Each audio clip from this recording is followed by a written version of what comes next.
Joined by Tennessee Republican Congressman Matt Van Epps. Congressman, good morning to you, sir. There's a whole lot to unpack here. Hi, Marky. Thank you for your time. Let's begin with war, if we could. Congress, you were just notified in a letter that was actually dated July 10th, if I'm not mistaken, from the president that the war was restarting.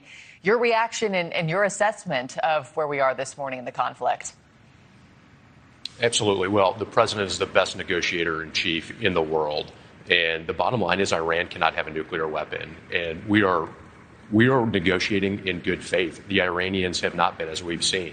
So these strikes have been taken to force Iran back to the negotiating table. And that's what we need to have happen.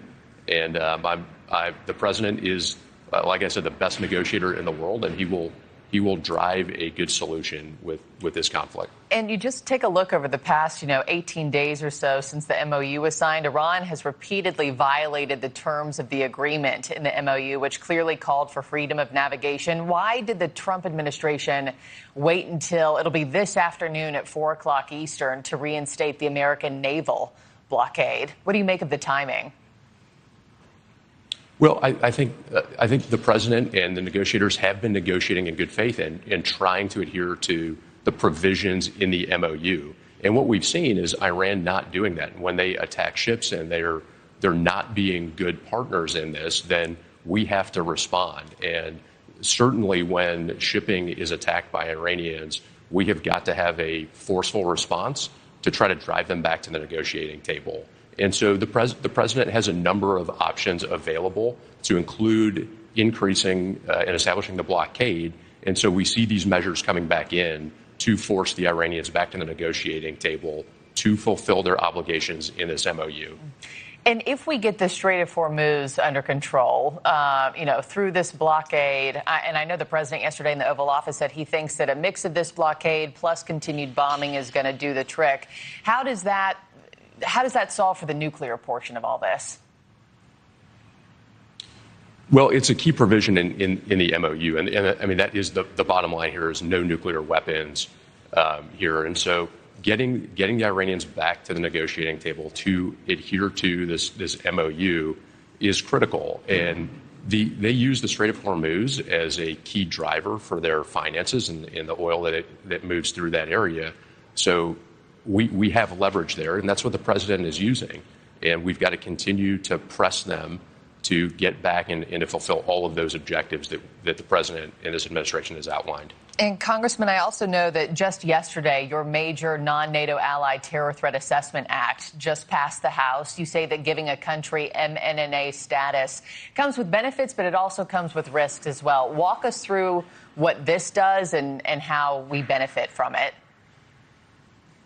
Absolutely. So this bill started. I'm on the Counterterrorism and Intel Subcommittee of Homeland Security, and so the bill started there, made its way through Homeland Security, and just passed the House yesterday. And so this bill, major non-NATO allies receive trade deals and better defense partnerships, and so there are 20 countries there. And this bill increases congressional oversight and allows better identifying and assessing those potential terror threats inside those countries. There are 20 countries that fall under MNNA status.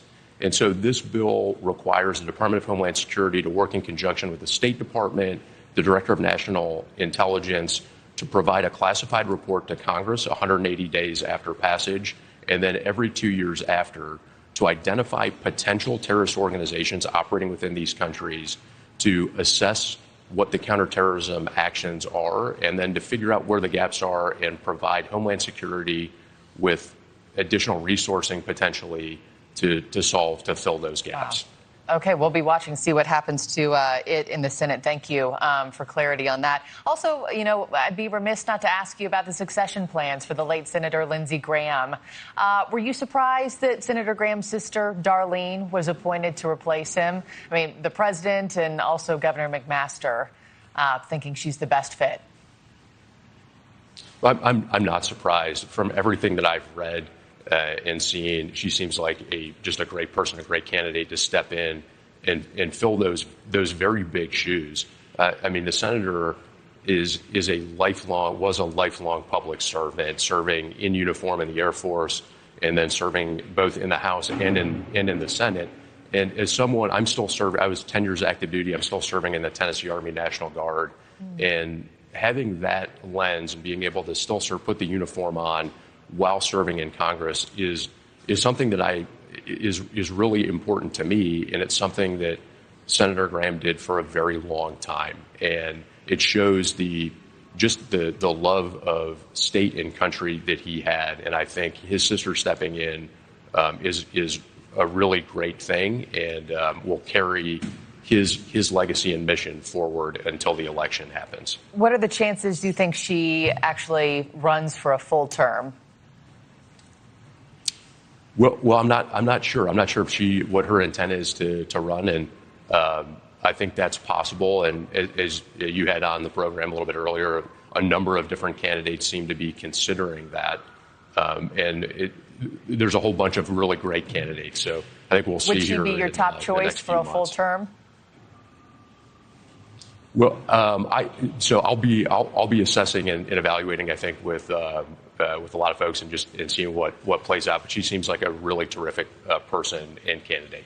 Well, we'll be watching her swearing in closely today, and an awful story. I can't imagine the shoes that somebody has to fill full time at some point. Congressman Matt Van Epps, thank you for your time, and also thank you for your service. Thanks, as well. Really appreciate you.